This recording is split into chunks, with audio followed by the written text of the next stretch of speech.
सुरुवातीला काही इतिहासकारांनी अर्थ असा काढला की श्री म्हणजे देव, मग देवाची इच्छा आहे. हा. तो बरोबर तसं वाटतो, तर तसं नाहीये.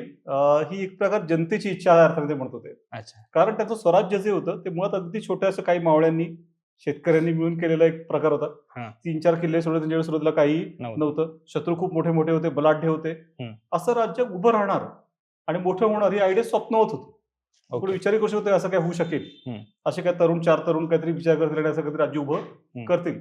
पण मग महाराजांना तो विश्वास कसा वाटायचा की एखादी गोष्ट जनतेची इच्छा असेल तर ते किती अडचणी येऊ, किती बलाढ्य सत्ता समोर असो, ती इच्छा पूर्ण होणार म्हणजे होणार. आणि त्या याच्याने ते म्हणत कधी संकट आलं की त्यांचा परलीचा शब्द तोच आहे की राज्य व्हावे हे तो श्रींची इच्छा. म्हणजे इथं श्री म्हणजे जनतेची इच्छा आहे आणि मग जनतेसाठी राज्य चालवलंय.